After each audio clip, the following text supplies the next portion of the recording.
So thanks everybody for coming to our fifth lecture this semester in our fourth year of free lectures being put on. It's a free, I should say, non-credit lecture series.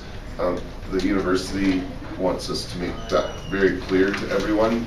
They get, I guess, phone calls every time there's press on the subject, and so they just want it to be clear. It's a free non-credit lecture series, but anyway. I went to academic advising and I petitioned. I didn't petition, but I was like bitching about it. I was like, well, I'm going to this class, and like I'm taking lectures and notes and everything here, so why aren't I getting credit? And one day you may. We'll see. But really, in a lot of other ways, as long as the laws need to be changed, providing free information is important to help make changes so that this would be an accredited course and we'd speak of the history of Prohibition truly in a historical sense. But anyway, today's lecture is on cannabis research. Before I get into it, I will say that without confirmation, I'm pretty sure we're going to have Dr. Paul Hornby here next week for a full hour. We're going to make the most of the day.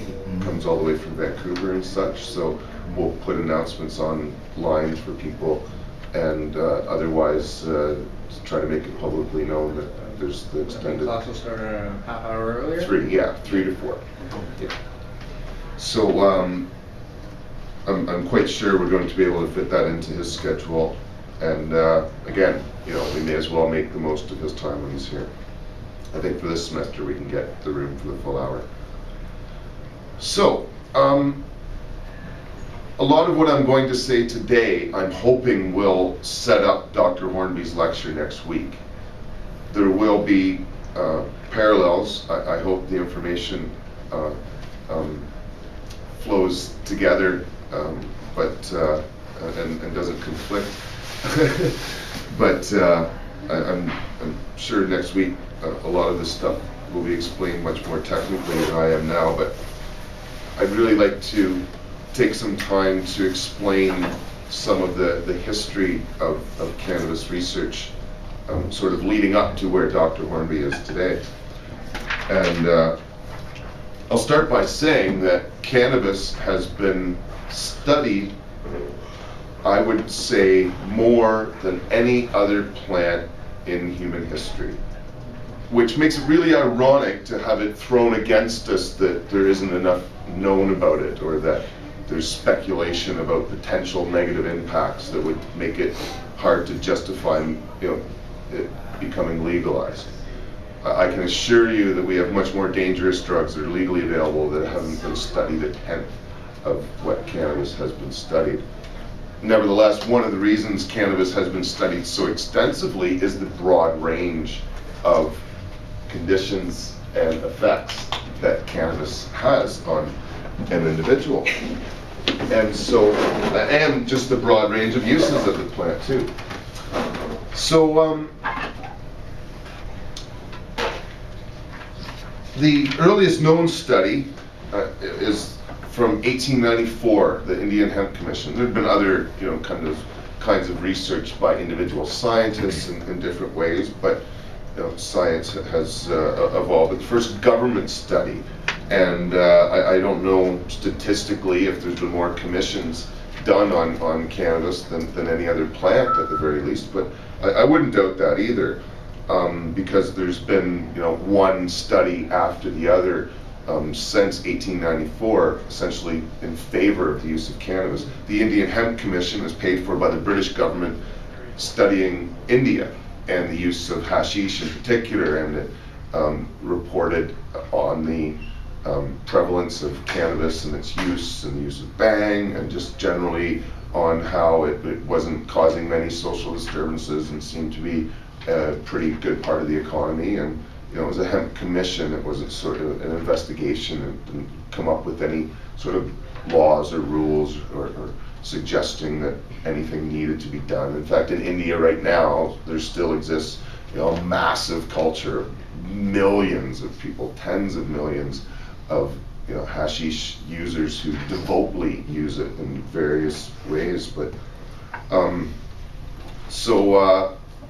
The laws that were passed in like 1923, 1937 virtually had no scientific evidence presented to them. The studies on cannabis or hemp were mostly on hemp really before that. It hadn't been discussed very much in medical circles. But the law made a number of people start to investigate, because until that point there had been a lot of evidence suggesting it had great medical benefit in tinctures. Queen Victoria used it, and otherwise there's many indications, and it was that it was good, and it was a regular part of many doctors' cabinets. But it wasn't until 1937 really, when the U.S. made the Marijuana Tax Act, that they wanted to start studying it. The first one was the LaGuardia report, named after I think the mayor of New York. The title of it was "The Marijuana Problem in the City of New York," which ended up finding out that there was no problem. The problem was all the myths that were prevailing that led to the creation of the laws in the first place. So they kind of went through all of the various reasons for the Marijuana Tax Act and just said, scientifically, according to what they saw in the city of New York, none of the reasons for addiction, violence, and the other moral reasons for not having it legal just turned out to be completely untrue. But that didn't change the law. If anything, the U.S. government has just poured more money into trying to prove they're right than trying to do what we would consider legitimate science. Apparently, the National Institute for Drug Abuse has commissioned 12,000 studies trying to prove various potential negative harms of cannabis. Most of these studies are flawed in their design, and if presented individually in court in front of a good analyst, they would just get torn to shreds. However, they will have their experts get up and say, yeah, we've got 12,000 studies that potentially prove blah, blah, blah.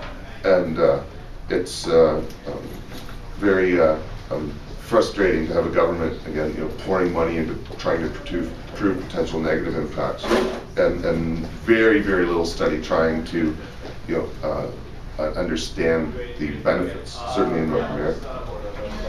On the other hand, it's a big world out there, right? So we're not the only ones looking at this plant, and one of the places that this has been used for, I don't know how long, would be the Middle East. And Israel, where Jesus was using anointing oil a couple thousand years ago, has been fortunate enough to be, or I should say,